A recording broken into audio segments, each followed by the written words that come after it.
What's up, people? PaceBreaker here.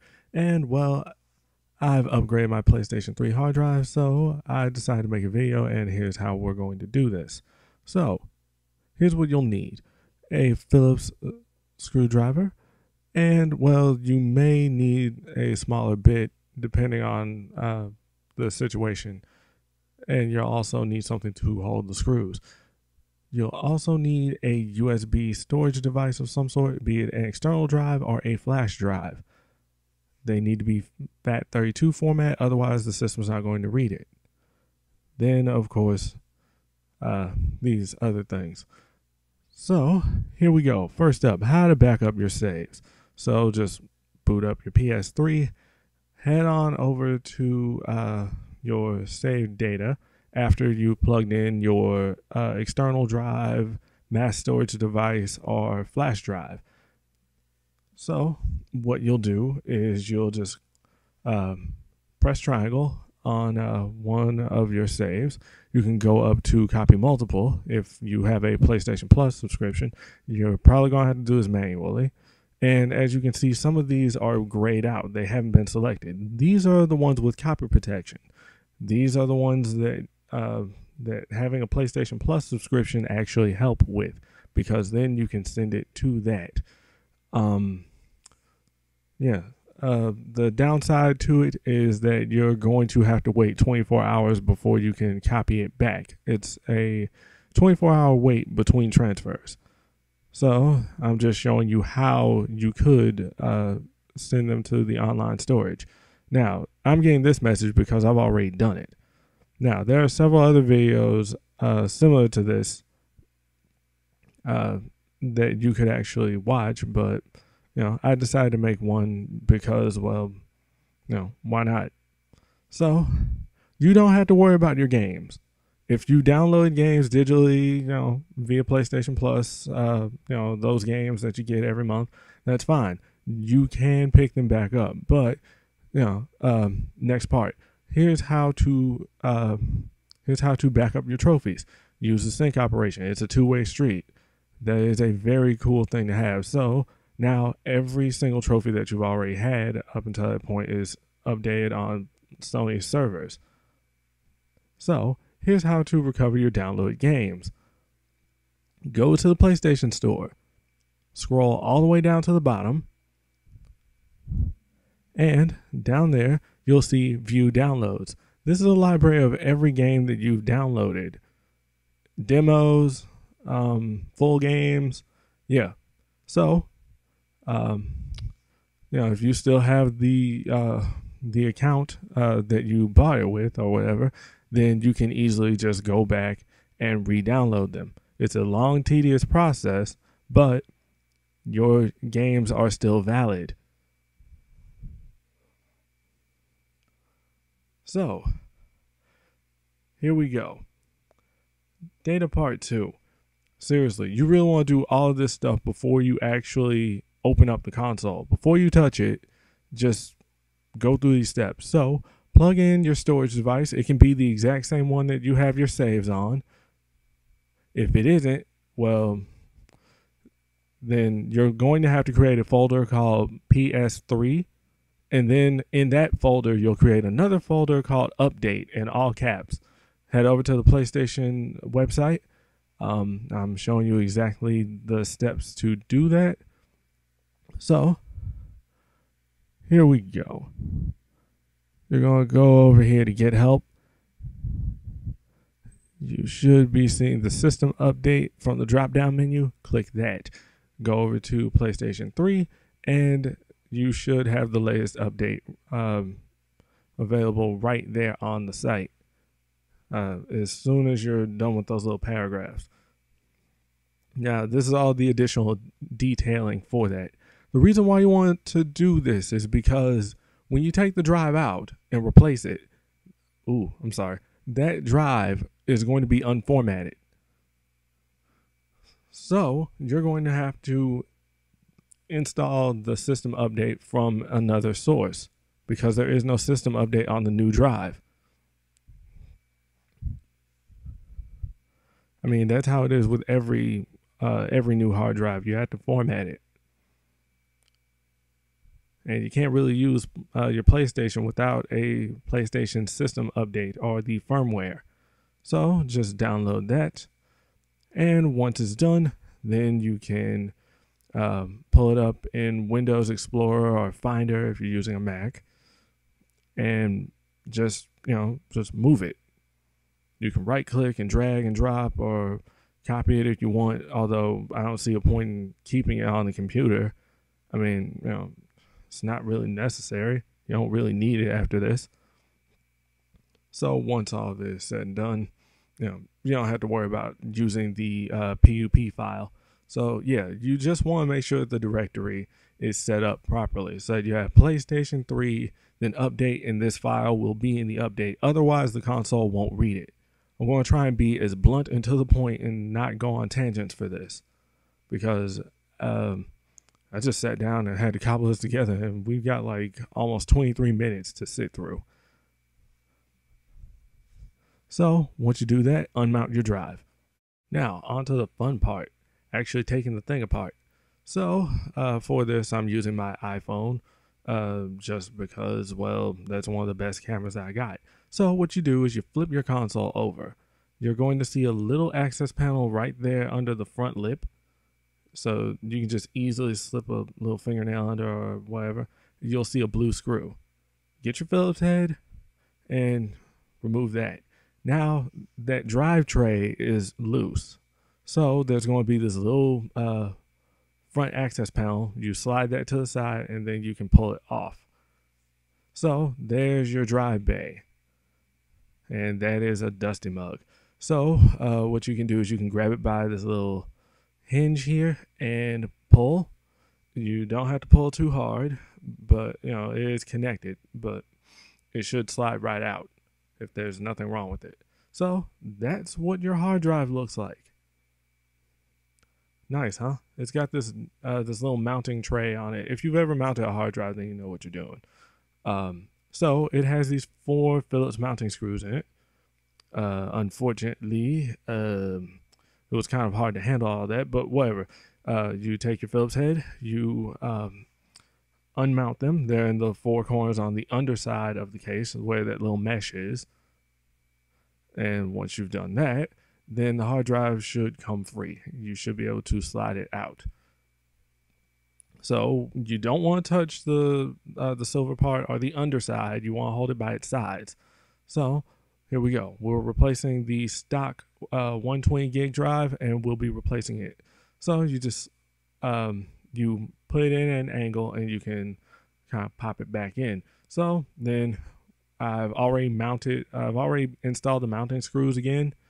So now all I have to do is just line it up, because you're using the SATA connectors. So you want to make sure that the drive is lined up properly. That silver part is going to be up on top, in case you didn't know. But yeah, so you're going to, and since the console is upside down, that means that the grate, the little casing, is going to be facing up. And so you want to connect the long side to the long side of the drive, you know what I'm saying? The long connector. Once you slide that in, then you can go back and get that blue screw, your mounting screw.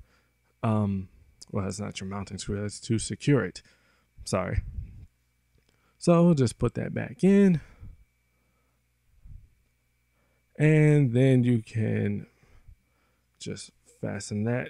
You want to make sure that the little wingtip, that tab, isn't bent at all. Otherwise, it's not going to go back into the slot. You want to try and make sure that that's even. You want to make sure it's flush and it lines up with the hole. This way you can put the screw back in and save yourself a lot of trouble and a lot of pain, because if not, then you're going to have to buy another drive mount, another bracket, and nobody wants to do that. They don't want to wait any longer since you're already doing this.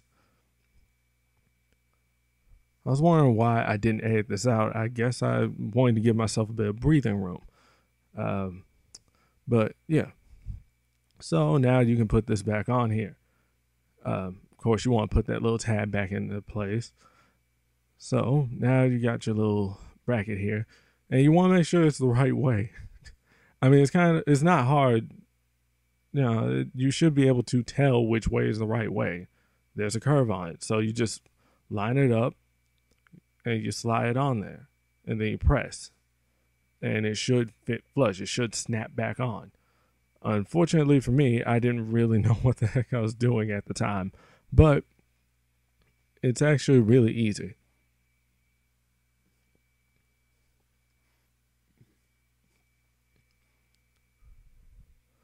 So, with all that said and done, that is the physical part of the installation. It's done. Just make sure everything is secure, and there you go. Flip your drive back over, and now it's time to do the software side.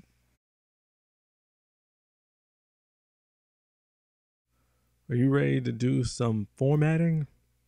Because now we're going to have to do a lot of software stuff. So connect your PlayStation, and I'd advise plugging in the device that has the system update file that you went and downloaded. It's not going to mess with anything. It's not going to like throw off the system. So what it's going to do is it's going to try and boot. It's going to try and turn on like normal. Excuse me. The thing is that if the drive is brand new, it's not going to be formatted. So and there also won't be a PlayStation 3 system update, or the firmware won't actually be on the drive. So what it's doing right now is it's sizing it up, the capacity, the RPMs, the read write speed, the memory cache, yeah, just all of that. It's basically just doing an assessment and confirming that the drive actually is properly connected and that it does work. If I'm not entirely sure about any like troubleshooting if it doesn't work, but I will say this: if you are using a pre-owned hard drive that's still good, already formatted, already has data on it, please back that stuff up before you even do any of this.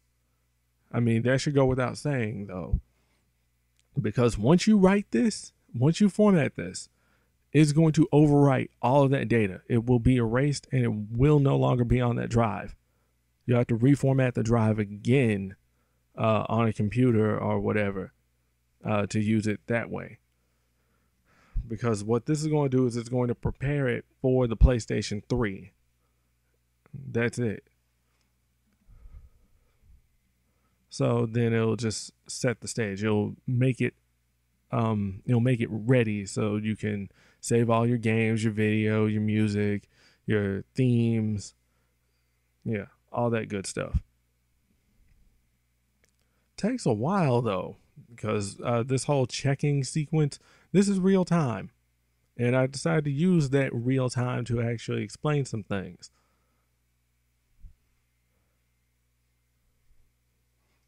If I left anything out, it should be in the description for this. This is by no means a professional installation. I went and did all my research and found videos on YouTube and on forums and such explaining how to do this. This is just me filming it because it was a major thing that was going on, and I figured why not. So if the PlayStation would be so kind as to go on ahead and get this thing properly formatted, please. Then again, it's dealing with a 500 gigabyte hard drive. It has to put that partition into the drive and take up some of the space that's going to be reserved for the PlayStation 3 architecture. So yeah, here we go. And it took about 2 minutes and 12 seconds for me to do it. So I decided to speed it up because there's no way that I'm going to sit here and talk for another 2 minutes and 12 seconds and babble on like an idiot, because I'm pretty sure Some of the people who are watching this are already tired of hearing me talking, but you know, I mean, for the most part, the process is self-explanatory, but I still felt the need to explain it anyway. That blue screen is not a blue screen of death or anything. That's how I'm recording this. So, like I said, your device with the PUP file should be in there because it's going to ask for a system update. So you'll run it from there. It should pick it up if the thing was properly formatted. The PS3 folder, the update folder, and then the update PUP file. So then you do this like any other system update that you've done before with a PlayStation system. I mean, if you're new to this, then I don't know. This is probably a little too much, I'd say. So, now your hard drive's formatted, your games and stuff are going to go on there in due time. But what you want to do first is make sure that you have all of your settings, your setup set properly. You feel me? We're just going to connect to the internet, or establish our internet connection, register the system clock, the date as well, create a user profile to actually boot off of and log in, and if you're using a PlayStation, there's a fair chance that you're going to be using the internet, right? So, by all means, you're going to need that freaking PlayStation network, right? So, you gotta do that.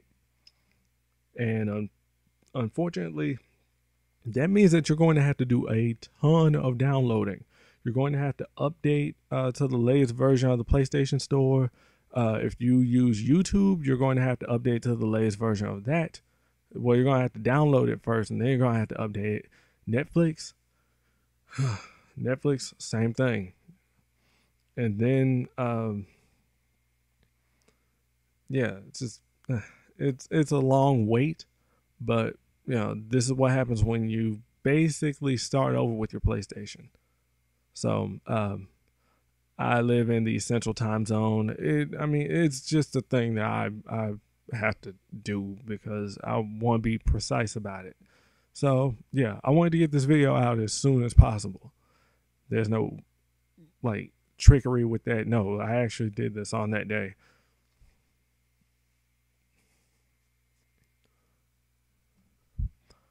For the most part, you're practically running a brand new system. I mean, in terms of software. Hardware, everything is pretty much as old as the system was the day that you bought it and however long that you had it.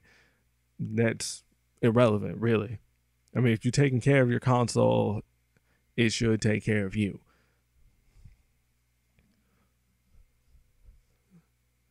All right, so that's all of my preliminary stuff out of the way. Now, internet connection.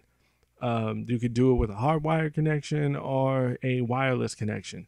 I use Wi-Fi because the router is not in an accessible place. So we're actually going to be just doing the wireless setup. We're going to scan for the nearest network. It should be the one that says 100%, unless for some reason your console is way the heck away elsewhere.